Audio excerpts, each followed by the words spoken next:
ಅಯೋಧ್ಯೆಯಲ್ಲಿ ಧರ್ಮ ಧ್ವಜಾರೋಹಣದ ಹಿನ್ನೆಲೆಯಲ್ಲಿ ಇವತ್ತಿನ ಈ ವಿಶೇಷ ಕಾರ್ಯಕ್ರಮ. ಈ ಕಾರ್ಯಕ್ರಮದಲ್ಲಿ ನಿಮಗೆ ಈ ಧರ್ಮ ಧ್ವಜಾರೋಹಣದ ವೈದಿಕ ಹಿನ್ನೆಲೆ ಏನು ಅನ್ನೋದಕ್ಕೆ ಸಂಬಂಧಪಟ್ಟಂತೆ ಇಬ್ಬರು ವಿದ್ವಾಂಸರಿಂದ ನಿಮಗೆ ಮಾಹಿತಿಯನ್ನು ಕೊಡಿಸ್ತಾ ಇದ್ವಿ. ಮಾತುಕತೆ ಮುಂದುವರಿಸ್ತೀನಿ ಪ್ರಸನ್ನಾಚಾರ್ಯ ಕಟ್ಟಿ ಅವರಿಂದ. ಪ್ರಸನ್ನಾಚಾರ್ಯ ಕಟ್ಟಿ ಅವರೇ, ನಾವು ನಮ್ಮ ಏರಿಯಾಗಳಲ್ಲೆಲ್ಲ ಎಷ್ಟೋ ದೇವಸ್ಥಾನಗಳಿದೆ, ಹಿಂದೂ ದೇವಸ್ಥಾನಗಳು.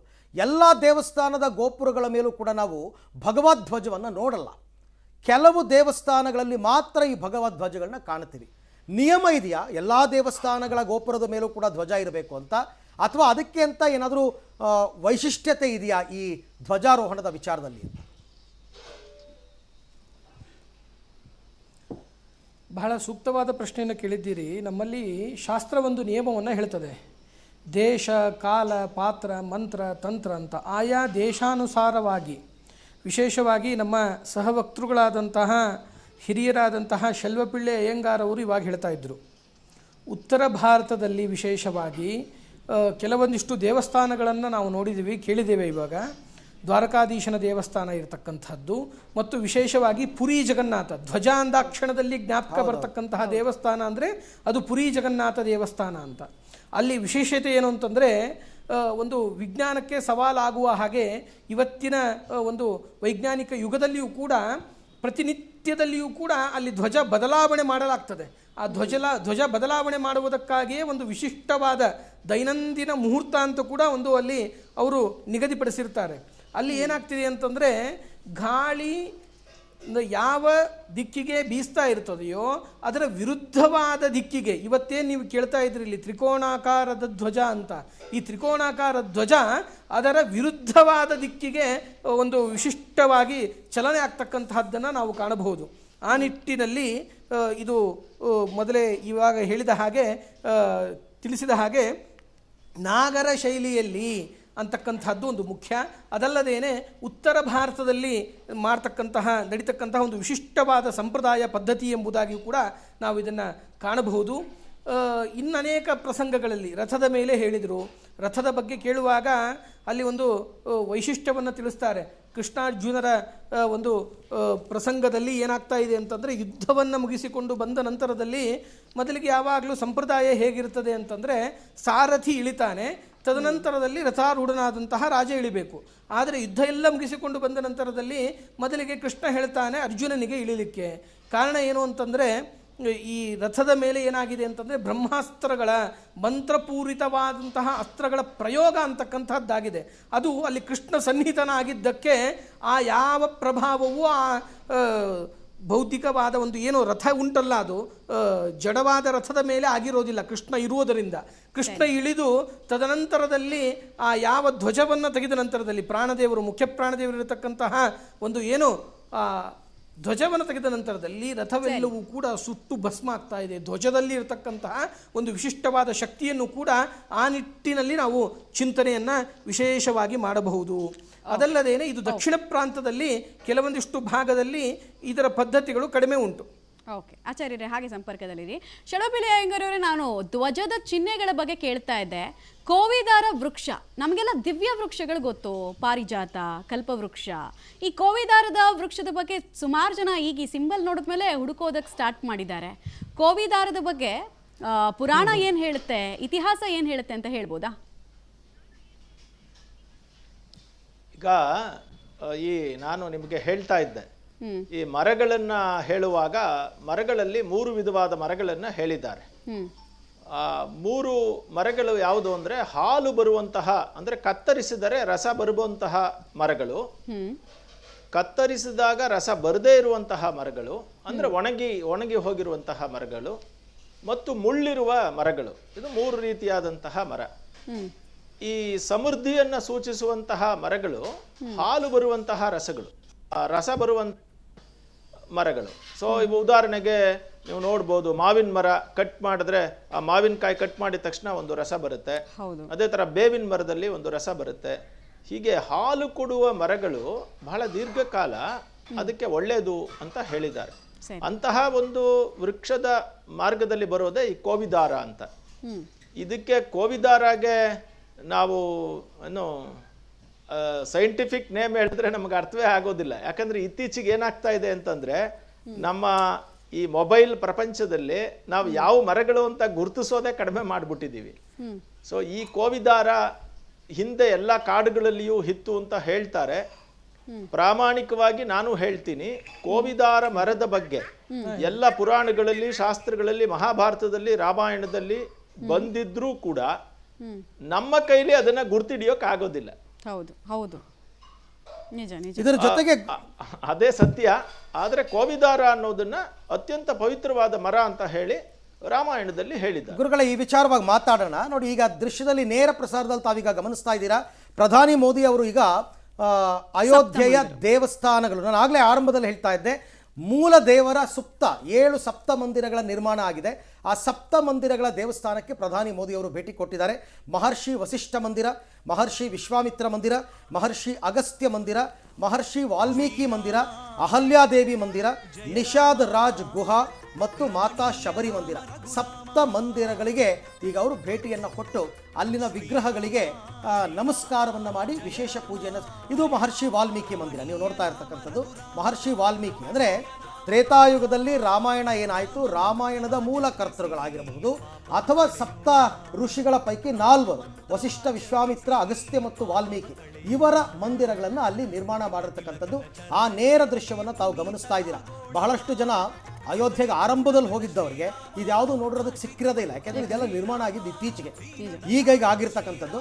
ಹಾಗಾಗಿ ನೀವು ಒಂದು ಬಾರಿ ಇನ್ನು ಮುಂದಕ್ಕೆ ಏನಾದರೂ ಅಯೋಧ್ಯೆಗೆ ಹೋದರೆ ಮೂಲ ರಾಮಲಲ್ಲಾ ವಿಗ್ರಹದ ಜೊತೆಗೆ ಸಪ್ತ ಮಂದಿರಗಳ ದರ್ಶನವನ್ನು ಕೂಡ ನೀವು ಮಾಡಬಹುದು. ಯಾಕೆಂದ್ರೆ ಆ ಸಪ್ತ ಮಂದಿರದಲ್ಲಿರುವಂತಹ ಆ ಸಪ್ತ ವ್ಯಕ್ತಿಗಳಿಗೂ ಕೂಡ ಒಂದೊಂದು ಸಿಗ್ನಿಫಿಕೆನ್ಸ್, ಒಂದೊಂದು ವಿಶೇಷತೆ ಇದೆ. ಖಂಡಿತ. ರಮಣೀಯ ನಾಮ ರಘುರಾಮ ಶ್ರೀರಾಮ ಶ್ರೀರಾಮ ಜಯ ರಾಮ ಜಯ ರಾಮ ರಮಣೀಯ ನಾಮ ರಘುರಾಮ ರಮಣೀಯ ನಾಮ ರಘುರಾಮ ರಾಮ ಮಂತ್ರವ ಜಪಿಸಿ ಪಾಪವ ಕಳೆಯೋಣ ರಾಮ ಮಂತ್ರವ ಜಪಿಸಿ ಪಾಪವ ಕಳೆಯೋಣ ರಘುಕುಲ ತಿಲಕನ ಚರಣಕ್ಕೆರಗಿ ಪುನೀತ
ಅಯೋಧ್ಯೆಯ ಕುವರ ನೀನು, ಕರುಣಾಳು ಬಂಧು ನೀನು, ಮೂರ್ಲೋಕ ವಂದ್ಯ ನೀನು ಹೇ ರಾಮ.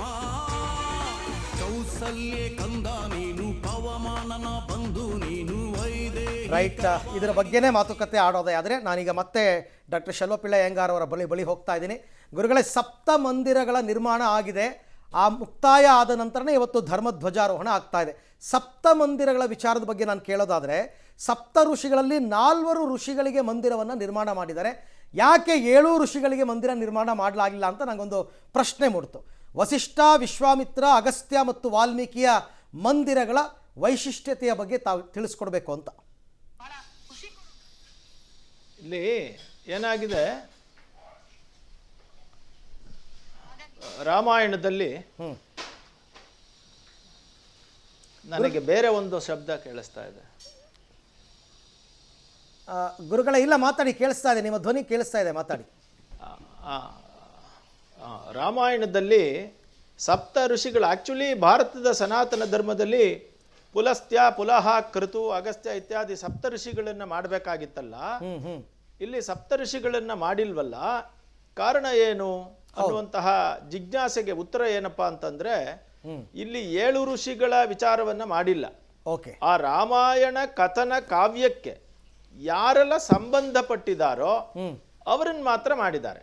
ಆಹಾ. ಉದಾಹರಣೆಗೆ ವಾಲ್ಮೀಕಿ ಮಹರ್ಷಿಯನ್ನ ಯಾಕೆ ಮಾಡಿದ್ದಾರೆ ಅಂತ ಕೇಳಿದ್ರೆ, ಇಡೀ ರಾಮಾಯಣ ಕಾವ್ಯವನ್ನ ಕಟ್ಟಿಕೊಟ್ಟಂತಹವರು ವಾಲ್ಮೀಕಿಗಳು. ರಾಮನ ಚರಿತ್ರೆಯನ್ನ ನಮ್ಮ ಕಣ್ಣೆದುರಿಗೆ ಪ್ರಸ್ತುತಪಡಿಸಿದವರು ಮತ್ತು ರಾಮನ ಕಾಲದಲ್ಲಿಯೇ ಇದ್ದವರು ವಾಲ್ಮೀಕಿಗಳು. ಹಾಗಾಗಿ ವಾಲ್ಮೀಕಿಗಳಿಗಾಗಿ ಮಂದಿರವನ್ನ ಕಟ್ಟಲಾಗಿದೆ. ಇನ್ನು ಎರಡನೇದು, ಅಲ್ಲಿ ವಿಶ್ವಾಮಿತ್ರರನ್ನ ಮಾಡಲಾಗಿದೆ. ವಿಶ್ವಾಮಿತ್ರರು ಯಾಕೆ ಮುಖ್ಯ ಅಂತ ಕೇಳಿದ್ರೆ, ದಶರಥನ ಆಸ್ಥಾನಕ್ಕೆ ಬಂದಂತಹ ವಿಶ್ವಾಮಿತ್ರರು ರಾಮಲಕ್ಷ್ಮಣರನ್ನ ನನ್ನ ಜೊತೆಯಲ್ಲಿ ಕಳಿಸು ಅಂತ ಅಂದಾಗ ನಿಜವಾಗಿಯೂ ದಶರಥನಿಗೆ ಬಹಳ ಭಯ ಆಯಿತು. ಯಾಕೆಂದ್ರೆ ಇನ್ನೂ ಕೂಡ ಅವರು ಊನ-16 ವರ್ಷ, ಅಂದ್ರೆ 16 ವರ್ಷವೂ ಆಗಿಲ್ಲ ಅಂತ ಅವ್ರನ್ನ ವಿಶ್ವಾಮಿತ್ರರ ಜೊತೆಯಲ್ಲಿ ಕಾಡಿಗೆ ಕಳಿಸೋದು, ಅಲ್ಲಿ ರಾಕ್ಷಸರ ಉಪಟಳ ಏನಪ್ಪ ಆಗುತ್ತೆ ಅಂತ ಭಯದಲ್ಲಿದ್ರು. ಆದರೆ ವಿಶ್ವಾಮಿತ್ರರು ರಾಮಲಕ್ಷ್ಮಣರನ್ನ ಕರೆದೊಯ್ದು ಅವರಿಗೆ ಸಮಸ್ತ ಶಸ್ತ್ರವಿದ್ಯೆಗಳನ್ನು ಕಲಿಸಿದವರು ಅವರೇನೆ. ಬಲ, ಅತಿಬಲಾದಿ ಅಸ್ತ್ರಶಸ್ತ್ರಗಳನ್ನೆಲ್ಲ ಉಪದೇಶ ಮಾಡಿದ್ದು ವಿಶ್ವಾಮಿತ್ರರು. ಹಾಗಾಗಿ ರಾಮಾಯಣದಲ್ಲಿ ವಿಶ್ವಾಮಿತ್ರರ ಚರಿತ್ರೆ ಬಹಳಷ್ಟು ಬರ್ತದೆ. ಹರಿಶ್ಚಂದ್ರನ ಕತೆಗೆ ಬರುವಾಗಲೂ ವಿಶ್ವಾಮಿತ್ರರು ಬರ್ತಾರೆ. ಹಾಗಾಗಿ ಅವರನ್ನ ಅಲ್ಲಿ ಇಟ್ರು. ಅದೇ ತರ ವಸಿಷ್ಠರು ರಾಮನ ಕುಲಗುರುಗಳು, ಅಂದ್ರೆ ರಾಮಚಂದ್ರನ ವಂಶಕ್ಕೆ ಕುಲಗುರುಗಳಾಗಿದ್ದಂತಹವರು ವಸಿಷ್ಠರು. ಈ ಹರಿಶ್ಚಂದ್ರನ ಕತೆ ಬರುವಾಗಲೂ ಕೂಡ ವಸಿಷ್ಠರಿಗೆ ಮತ್ತು ವಿಶ್ವಾಮಿತ್ರರಿಗೆ ಆದಂತಹ ಜಗಳದಿಂದಲೇ ಹರಿಶ್ಚಂದ್ರನ ಪರೀಕ್ಷೆ ಆಯಿತು. ಮತ್ತು ರಾಮಚಂದ್ರನ ಪಟ್ಟಾಭಿಷೇಕವನ್ನು ಮಾಡಿಸಿದ್ದು ಕೂಡ ವಸಿಷ್ಠರೇ. ಸೊ ಹಾಗಾಗಿ ವಸಿಷ್ಠರಿದ್ದಾರೆ. ಇನ್ನು ಅಗಸ್ತ್ಯರು ಮುಖ್ಯವಾಗಿ ದಕ್ಷಿಣ ಭಾರತಕ್ಕೆ ಬಂದಾಗ ಅಗಸ್ತ್ಯರು ರಾಮನಿಗೆ ಉಪದೇಶಗಳನ್ನೆಲ್ಲ ಮಾಡಿದ್ರು. ರಾವಣನನ್ನ ಗೆಲ್ಲೋದಕ್ಕಿಂತ ಮುಂಚೆ ಆ ಅಗಸ್ತ್ಯರು ಅವನಿಗೆ ಏನು ಸೂರ್ಯನ ಮಂತ್ರಗಳನ್ನು ಉಪದೇಶ ಮಾಡಿದ್ರು. ಹಾಗಾಗಿ ನಾವು ಇವತ್ತು ಕೂಡ ಏನು ದಿನವೂ ಕೂಡ ನಾವು ಸೂರ್ಯನ ಮಂತ್ರಗಳನ್ನು ಜಪ ಮಾಡ್ತೀವಿ. ನಾವು ಅದೆಲ್ಲವೂ ಅಗಸ್ತ್ಯರು ಉಪದೇಶ ಮಾಡಿದ್ದು. ಹೀಗಾಗಿ ಈ 4 ಜನ. ಇನ್ನು ಶಬರಿ ಮಾತೆ, ಅದು ಕೂಡ ರಾಮಾಯಣದಲ್ಲಿ ಬರುವಂತಹ ವಿಚಾರ. ಹಾಗೆ ನಿಷಾದ ರಾಜ ರಾಮನಿಗೆ ಆಶ್ರಯವನ್ನ ಕೊಟ್ಟು ರಾತ್ರಿ ತನ್ನ ಜೊತೆಯಲ್ಲಿ ಮಲಗಿಸ್ಕೊಂಡು ಅಲ್ಲಿಂದ ಅವನು ಗಂಗೆಯನ್ನು ದಾಟೋದಕ್ಕೆ ಅನುಕೂಲ ಮಾಡಿಕೊಟ್ಟವನು. ಹೀಗಾಗಿ ಅಲ್ಲಿರುವ ಸಪ್ತಮಂದಿರ ಕೂಡ ರಾಮಾಯಣದ ಕಥಾನಕಕ್ಕೆ ಸಂಬಂಧಪಟ್ಟಿದ್ದರಿಂದ 7 ಋಷಿಗಳ ಬದಲಾಗಿ ಈ 7 ಮಹಾತ್ಮರ ಮಂದಿರಗಳನ್ನ ಅಲ್ಲಿ ಮಾಡಲಾಗಿದೆ. ಹಾಗಾಗಿ 7 ಋಷಿಗಳ ಪ್ರಸಕ್ತಿ ಇಲ್ಲಿ ಬರೋದಿಲ್ಲ. ಓಕೆ ಗುರುಗಳೇ, ಒಂದು ಜಿಜ್ಞಾಸೆಗೆ ಉತ್ತರವನ್ನು ತಾವು ಕೊಟ್ಟಿದ್ದೀರಾ. ಹಾಗೆ ಸಂಪರ್ಕದಲ್ಲಿ